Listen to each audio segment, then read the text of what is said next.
حضرت علی کرم اللہ وجہ رضی اللہ تعالیٰ عنہ کہ جو اس کی تفسیر ہے وہ تقریباً 200 صفحات سے زیادہ ہے۔ دیگر بہت سے ولی اللہوں کی اس پہ جو تفسیر ہے وہ 10 کتابوں پر بھی محیط ہے۔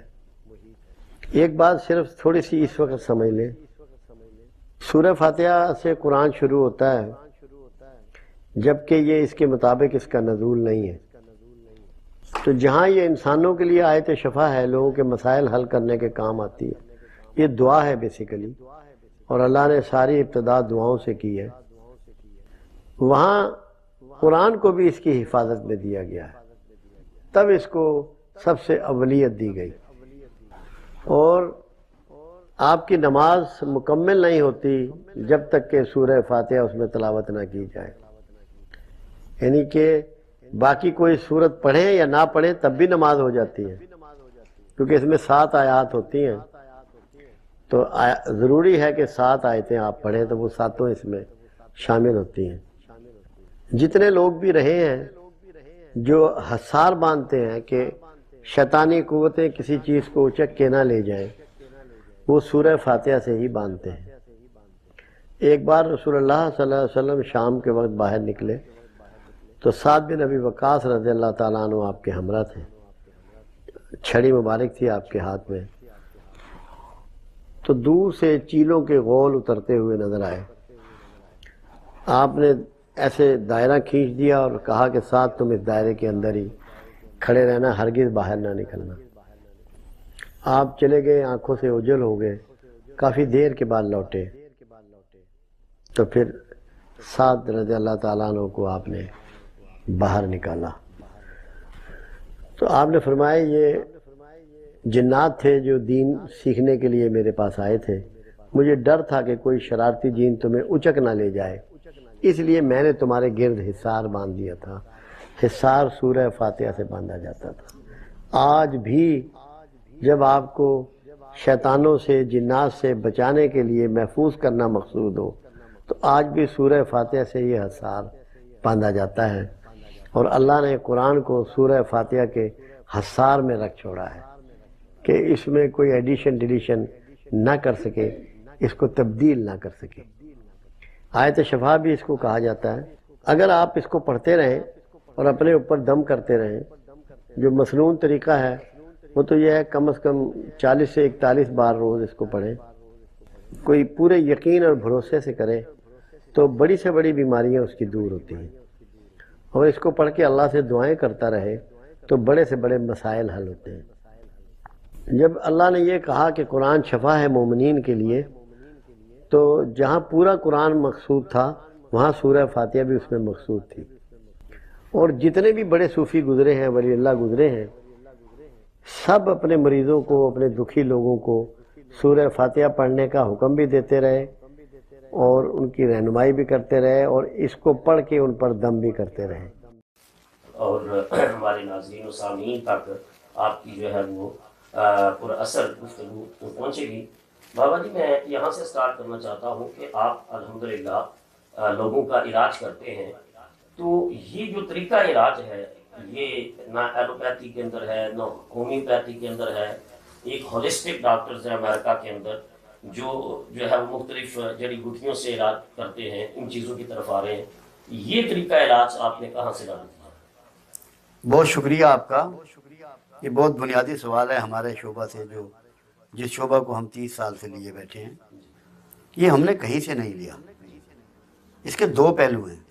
ایک پہلو یہ ہے کہ رسول اللہ صلی اللہ علیہ وسلم کی زندگی مبارک کا جب مطالعہ کیا تو یہ بات سامنے آئی کہ آپ کے پاس بہت دنیا آتی تھی، اپنی ہر ضرورت لے کے لوگ آپ کے پاس آتے تھے، تو آپ کے 4 طریقے لوگوں کو ڈیل کرنے کے ہمیں نظر آئے۔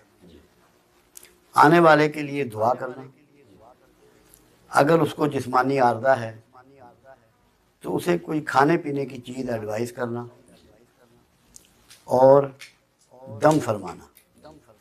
دم میں اپنا چھڑی مبارک بھی آپ نے استعمال فرمائی، دستے مبارک بھی استعمال فرمایا، پانی میں ہاتھ ڈبو کے وہ بھی دیا، کیونکہ آپ نے پانی کو پھونک کبھی نہیں ماری تھی، کیونکہ اللہ کے حبیب صلی اللہ علیہ وسلم کا فرمان تھا کہ کھانے پینے کی اشیاء میں پھونک مت مارو، اس لیے ہم نے کبھی پھونک مار کے پانی دم نہیں کیا، کیونکہ اللہ کے رسول صلی اللہ علیہ وسلم کی ہدایت کی روشنی میں۔ اور چوتھا یہ تھا کہ آپ کوئی نہ کوئی چیز کھانے کی ایڈوائز فرماتے، اور ذکر کچھ نہ کچھ اتنا ذکر تجویز فرماتے ان کے مسائل کے حوالے سے جو انگلیوں کی پروں پہ کر لیا جائے۔ اس وقت یہ تسبیح جو ہم آج گھماتے ہیں یہ مستعمل نہیں تھی، اتنا ہی ذکر ہوتا تھا جو ہاتھوں کی ان پروں پہ لوگ کر لیتے تھے۔ میرا کبھی اس طرف رجحان نہیں تھا، تصوف کی طرف تو میرا دھیان تھا، مگر اس علاج کی طرف مجھے کوئی نہ رہنمائی تھی، نہ میں نے کبھی سوچا تھا۔ میں نے جب ریٹائرمنٹ لی 92 میں، اس کے بعد دکان کی اسپیئر پارٹ کی، سوراب موٹر سائیکل کی ایجنسی لی جہلم میں، تو وہاں میں بیٹھا ہوا تھا، کچھ اسپیئر پارٹ بھی رکھے ہوئے تھے، موٹر سائیکلوں کا بھی کام تھا۔ تو ایک فوجی میجر آئے، وہ کچھ پردہ مجھ سے پوچھ رہے تھے، اس کے دوران ہی کچھ بڑبڑا بھی رہے تھے، جیسے بندہ خود کلامی کرتا ہے، اپنے منہ میں بولتا ہے۔ میں نے ان سے پوچھا کہ میجر صاحب کیا بات ہے، آپ کو کیا پریشانی لاحق ہے؟ کہنے لگے جی میرے والد صاحب ہیں، ان کو پچھلے 5 سال سے ہچکی لگی ہوئی ہے جو جاتی نہیں۔ میں فوج میں ہوں، میرے والد صاحب بھی ایکس فوجی ہیں، ہم نے جتنے بڑے CMH ہیں سب دکھا دیے ہیں، مگر ہچکی میرے باپ کی بند نہیں ہوئی۔ اچانک میرے منہ سے نکلتا ہے کہ میجر صاحب آپ اپنے والد کو ناریل کا پانی پلائیں، ناریل کا پانی پلائیں۔ ان کے پاس موٹر سائیکل تھی، انہوں نے وہ دبائی اور کسی ریڑھی والے سے انہیں 2 ناریل مل گئے، وہ اپنے گھر لے گئے، انہوں نے اپنے والد کو وہ پانی پلایا، ہچکی ان کی بند۔ تزکیہ نفس انسانی صحت کا پہلا اصول۔ صحت میں 3 چیزیں آتی ہیں، ہماری روح آتی ہے، ہمارا نفسیات آتی ہے، ہمارا جسم آتا ہے۔ اور خود پروردگار عالم نے کہا کہ ہم نے تم میں ایک ایسا رسول مابعوث کیا جو تمہیں کتاب کی تعلیم دیتا ہے، ہماری آیتیں کھول کھول کے بیان کرتا ہے، تمہارا تزکیہ نفس کرتا ہے اور تمہیں حکمت سکھاتا ہے۔ نفس کی جو ڈیمانڈیں ہیں نا وہ بہت زیادہ ہوتی ہیں، اس کو نہیں معلوم کہ وہ چیز اس کے لیے فائدے کا باعث ہے یا نقصان کا باعث ہے۔ اللہ نے انسان کے نفس کو اعتدال پہ رکھنے کے لیے حدود لاگو کی ہیں، پابندیاں اس پر لاگو کی ہیں۔ اب جانور ہے وہ جس کے مرضی کھیت میں گھس جائے، اس پر کوئی پابندی نہیں ہے، مگر انسان کسی کے مال کو اپنے تصرف میں نہیں لا سکتا، اس پر پابندی موجود ہے، ایک حدود کے اندر رہ کر کام کرنا ہے۔ تو تزکیہ نفس جو ہے وہ اولی ضرورت ہے انسان کی۔ انسانی صحت پہ اس کے اثرات کیسے پڑتے ہیں؟ مثال کے طور پہ کوئی جھوٹ بولتا ہے، اب ایسی مشینیں آج ایجاد ہو گئی ہیں، سائنس نے یہاں تک انسان کو پہنچا دیا ہے کہ جیسے ہی کوئی جھوٹ بولے گا اس کے دل کی دھڑکن تیز ہو جائے گی، اس کی نبض کی رفتار بڑھ جائے گی، مشین چیک کر سکتی ہے اس کی اس رفتار سے کہ یہ جھوٹ بات کر، اس کے جسم پہ اثرات آ گئے۔ اگر غیبت کرے گا اس کے اندر ایک خاص قسم کا خوف پیدا ہو جائے گا، ایک نفسیاتی بیماری میں وہ مبتلا ہو جائے گا، خوف پہ رہے گا، اس کی نیند خراب ہو جائے گی، اور تھوڑے عرصے کے بعد وہ ڈپریشن میں مبتلا ہو جائے گا۔ آج آپ دیکھتے ہیں ہمارے معاشرے میں ہر بندہ یہ کہہ رہا ہوتا ہے کہ مجھے ڈپریشن ہے، صحیح معنوں میں اس کے معنی بھی اس کو نہیں آتے، مگر یہ نفسیاتی بیماریاں ہیں۔ اگر تزکیہ نفس ہوا ہو یہ بیماریاں لاگو نہیں ہو سکتی۔ وہ کون سی چیزیں ہیں جن پہ نفس ہمیں ابھارتا ہے؟ جن جن چیزوں سے اللہ روکتا ہے نفس ہمیں ان کی طرف راغب کرتا ہے۔ اللہ جھوٹ سے منع کرتا ہے، اللہ شرک سے منع کرتا ہے، اللہ غیبت سے منع کرتا ہے، اللہ بددیانتی سے منع کرتا ہے، بد نظری سے منع کرتا ہے، بدکاری سے منع کرتا ہے، حسد سے منع کرتا ہے، لالچ سے روکتا ہے، سود سے روکتا ہے، کم تولنے سے روکتا ہے، کم ناپنے سے روکتا ہے، چیزوں میں ملاوٹ سے روکتا ہے۔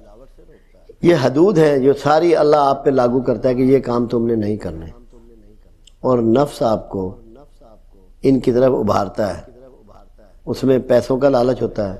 قرآن تو یہ بھی کہتا ہے کہ جب تو اللہ کی راہ میں خرچ کرنا چاہتا ہے تو شیطان تجھے غریب ہونے کا ڈر دیتا ہے کہ تو غریب ہو جائے گا، تو کیوں خرچ کرنے لگا ہے، سخاوت سے روکتا ہے۔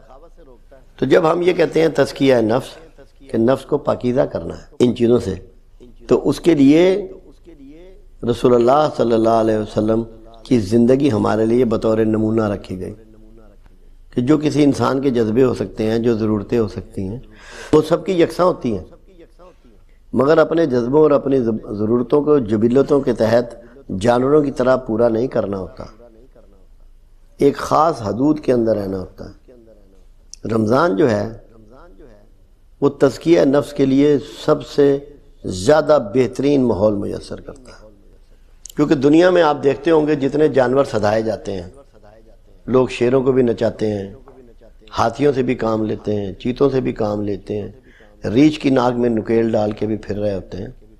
اتنے خوفناک اور درندوں کو کیسے سدھا لیتے ہیں؟ وہ ان کو فاقے دے کے سدھاتے ہیں، بھوک سے۔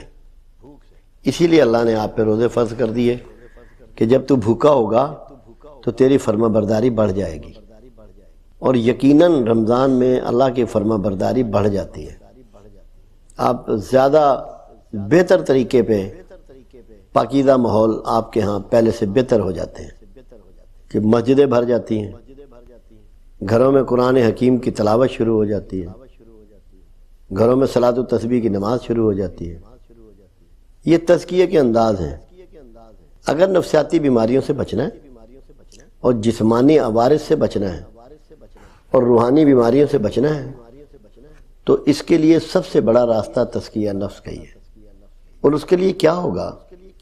آپ کو اپنے آپ کو مانیٹر کرنا ہے۔ اللہ کے رسول صلی اللہ علیہ وسلم کا فرمان مبارک ہے، اللہ جب کسی پر رحمت کا ارادہ فرماتا ہے اس کی آنکھ اس پر کھول دیتا ہے، اس کی آنکھ اس پر کھول دیتا ہے، انسان اپنا احتساب شروع کر دیتا ہے، اور جب تک خود احتسابی نہ ہو یہ ممکن نہیں ہے کہ انسان کا تزکیہ ہو سکے۔ جب یہ تسلیم ہی نہیں کرے گا کہ یہ نقائص مجھ میں ہیں، درستگی کہاں سے ہو جائے گی؟ پہلے اس کو یہ تسلیم کرنا ہے کہ مجھ میں یہ خامیاں ہیں، یہ کوتاہیاں ہیں، نفسیاتی بیماریاں ہیں، جسمانی عوارض ہیں، روحانی بیماریاں ہیں۔ یہ ساری روحانی بیماریاں ہیں جو اخلاقیات کی آدمی میں خرابی اور کمی ہوتی ہے۔